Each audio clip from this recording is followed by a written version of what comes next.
আসসালামু আলাইকুম everyone, welcome back আইনস মম লাইফস্টাইল চ্যানেল। কেমন আছেন সবাই? আমরা আলহামদুলিল্লাহ খুব ভালো আছি।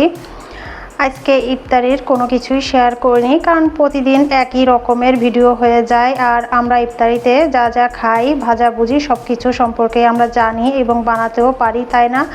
তো এখন আমি হচ্ছে ইফতারি করে তারপর নামাজ পড়ে চলে আসছি। মুড়ি দিব না, আমি হচ্ছে ছোলা, তারপর এখানে হচ্ছে পাকোড়া আছে, এইটা দিয়ে আর চানাচুর দিয়ে মাখিয়ে খাবো। তো সেটাই শুরু করেছি। তো প্রথমে আমি হচ্ছে কাঁচা মরিচের কুচি আর পেঁয়াজ কুচিটাকে একটু লবণ দিয়ে মথে নিচ্ছি। এখন দিয়ে দিচ্ছি একটু সরিষার তেল।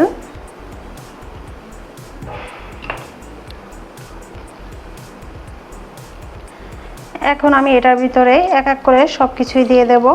এই যে এগুলোকে ছোট ছোট টুকরা করে দিয়ে দিচ্ছি।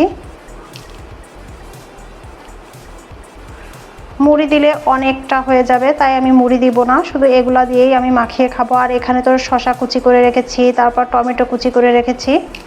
তো এগুলা সব কিছু এক করে মেখে খেতে কিন্তু অনেক বেশি মজা।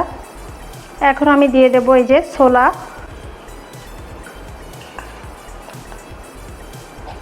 এখন দিয়ে দিব এই যে চানাচুর।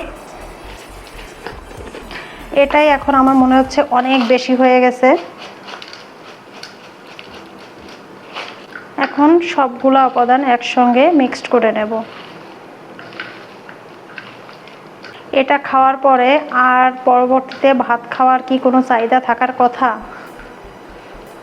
অনেকেই আছে যে ইফতারিতে যত যাই খাই না কেন, মানে রাতের যে খাবারটা মানে ভাত খায় বা আদার্স যেটাই খাক না কেন, ওটা তাদের খেতেই হবে, না খেলে নাকি হয় না, ভালো লাগে না। বাট আমরা আবার একটু অন্যরকম। ব্যাস হয়ে গেল আমার মজাদার চানাচুর, ছোলা আর শসা টমেটো দিয়ে ভর্তা বলে অনেকে, আর আমি কি বলি, আমি মাখানোই বলি। এখন মা ছেলে মিলে খেয়ে নেব। ছোলা আর চানাচুর মাখা খেয়ে এখন আবার চলে আসলাম সেহরির জন্য রান্নাবান্না করতে। তো আমি এখানে সব কিছু রেডি করে নিয়েছি। আজকে সেহরির জন্য আমি চিকেন কষা করব, আর তার সাথে আমাকে আলু দিতে হবে। আয়ান এবং আয়ানের পাপা ওরা দুজনেই আলু বেশি পছন্দ করে, এটা তো আমি আগেও বলেছি। আর এখানে দেখছেন একটা ঝুড়িতে হচ্ছে উচ্ছে এবং আলুটাকে কুচিয়ে রেখেছি। আর কুচিয়ে রেখেছি বলতে আমি ধুয়ে সবকিছু রেডি করে নিয়েছি। আর এখানে পেঁয়াজ, রসুন, কাঁচামরিচ যা লাগবে সবকিছু রেডি করে নিয়েছি। তো এখন আমি রান্না বান্না করতে চলে যাব। উচ্ছে ভাজিটা আমি বসিয়ে দিয়েছি, পরিমাণ মতো লবণ, হলুদ, কাঁচামরিচের ফালি দিয়ে আমি এখন ভাজিটা করে নিচ্ছি। আমার এই পাশের চুলাটা নষ্ট হয়ে যাওয়ার কারণে আমার কিন্তু রান্না বান্না করতে অনেক বেশি সমস্যা হচ্ছে। একটা চুলায় আসলে রান্না করে পোষায় না, মানে তাড়াতাড়ি রান্না করা যায় না, অনেক লেট হয়ে যায়।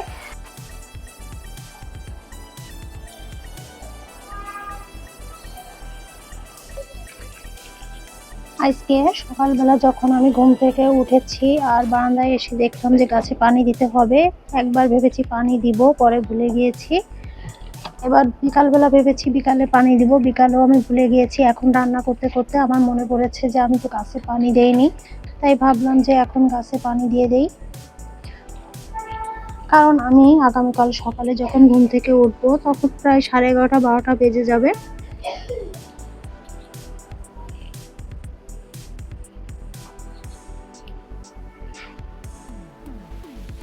আজকে আপনাদের ভাইয়া আমার জন্য একটা তরমুজ কিনে নিয়ে আসছে। সে বড় এক তরমুজ, যেটা আমি আসলে 10 দিনও শেষ করতে পারবো না।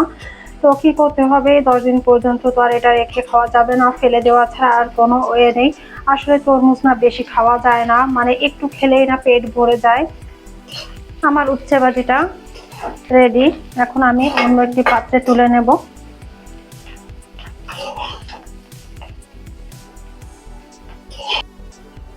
আমি তো রান্না বান্না করতেছি, আর এদিকে আমার ছেলে কি করছে, রুমে রঙের ড্রাম নিয়ে আসছে, থালা বাসন এনে বিছানার পরে রাখছে। আর এখন এখানে দাঁড়িয়ে দাঁড়িয়ে সে এই যে দেখতেছে ল্যাপটপে এটা ওটা। মাম্মি, মাম্মি তাকান আমার দিকে। মাম্মি তুমি পচা, তুমি দুষ্টু, তুমি কথা শোনো না।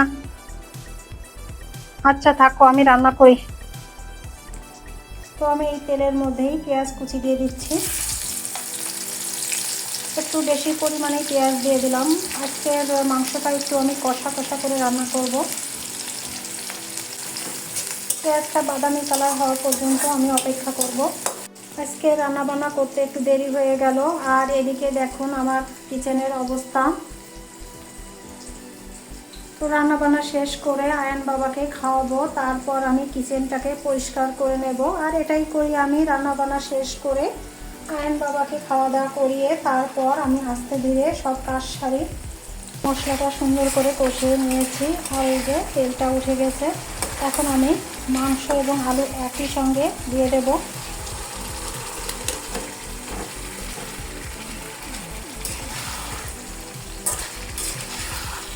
আলু এবং মাংসটাকে মশলার সঙ্গে একটু কষিয়ে নেব। মাংস এবং আলুটা কষিয়ে নেওয়ার জন্য পরিমাণ মতো পানি দিয়ে দিয়েছি। আর এখন আমি এই যে কিছু কাঁচামরিচ দিয়ে দেব, তাহলে সুন্দর একটা ফ্লেভার অ্যাড হবে।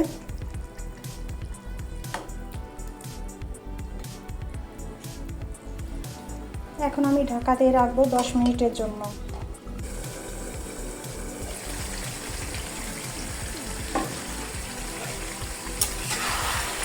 মাংসটা কষিয়ে নেওয়া হয়ে গেছে। এখন আমি ঝোলের জন্য পরিমাণ মতো গরম পানি দিয়ে দেব। গরম পানি দিয়ে দিচ্ছি এখন। ব্যাস এটুকুতেই হয়ে যাবে।